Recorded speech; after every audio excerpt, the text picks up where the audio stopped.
it might be useful for some of us to have kind of a refresher. Do you guys remember what Pizzagate was? Not many people do, since they swept it under the rug and they made it look like it was a conspiracy theory. So this is one of the actually most accurate news reportings. Spoiler alert, this man was subsequently pretty much shadow banned at his job. They kept him on payroll, but he didn't really move up, and now he has his own network. So it just dawned on me that some people might not understand it. Watch that, then you'll understand what the pictures that I just posted about earlier. This man right here, he carried a rifle into a pizza parlor and then fired it at the floor. Media is telling you the entire story is a hoax or fake news. So what exactly is Pizzagate? And are there any actual facts to support this story? I've got to warn you, what we're going to talk about tonight will be disturbing to some people, but this is a reality check you won't see anywhere else. Pizzagate actually comes from the WikiLeaks release of hacked emails from Clinton campaign chairman John Podesta.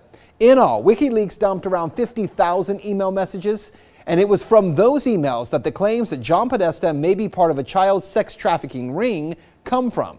Now, to be clear, not one single email in the Podesta emails discusses child sex trafficking or pedophilia. That is a fact. But there are dozens of what seem to be strangely worded emails dealing with pizza and handkerchiefs. Self-described online investigators say that those words in the emails about pizza and the talk of handkerchiefs is code language used by pedophiles. So how did a DC pizza parlor get pulled into the story? Well, again, read any mainstream report and they indicate that Comet Ping Pong Pizza was somehow linked to this fake story and has no relation to anyone involved. But the truth is, that's not true either. What media is ignoring is that the Comet Ping Pong Pizza place is actually referenced in the Podesta emails at least a dozen or so times, and that the owner of that place, James Alfantis, is a friend of John Podesta. He was actually named, this is kind of strange, by GQ magazine as one of the top 50 most powerful people in Washington. Yes, we're talking about a pizza parlor owner. Now let's talk facts here. There is no solid evidence that Comet Ping Pong Pizza is being used to run a child sex trafficking ring.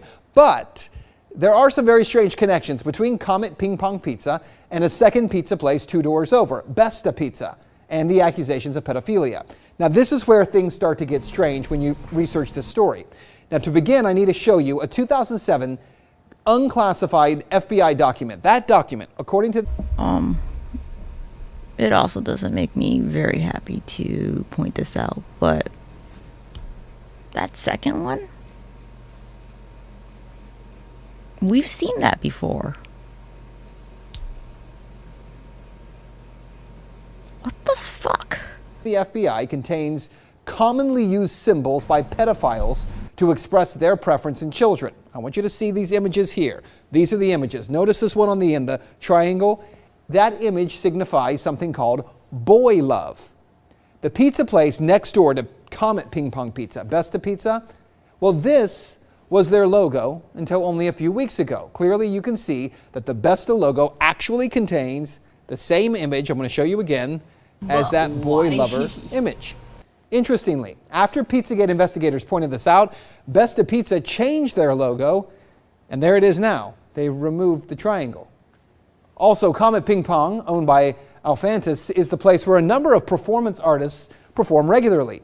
2 of the groups that perform there, who you can see advertised, by the way, on this Comet Ping Pong poster, include a group called Heavy Breathing and another group called Sex Stains.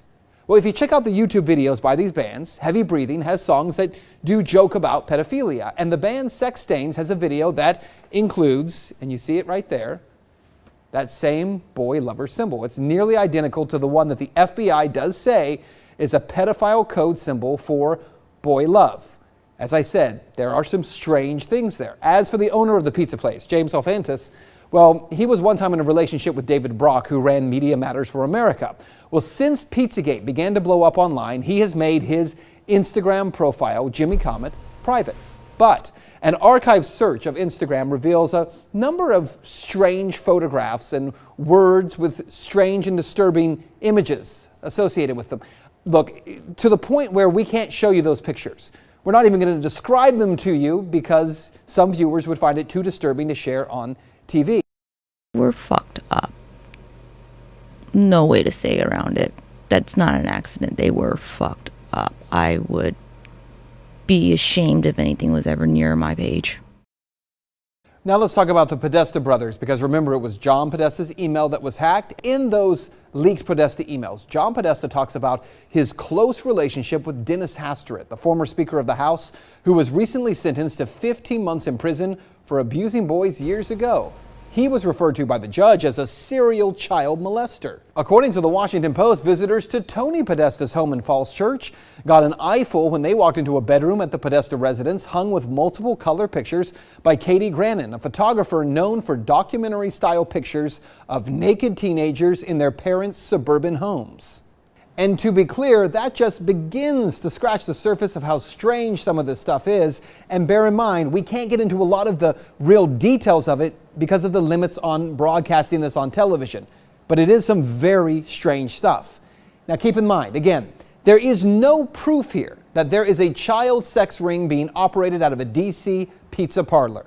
Investigators have already proven there's nothing to the story, right? Well, actually, no. And that's what you need to know. For all that is here, there has not been one single public investigation of any of this. Not from local police, not from the FBI, no one. And that has to be the big question. Not for Podesta or for pizza parlor owners, but for law enforcement. Based on what may be or may not be here, the big question is, why hasn't any investigation taken place? That's Reality Check. Let's talk about it on Twitter. It's not nothing.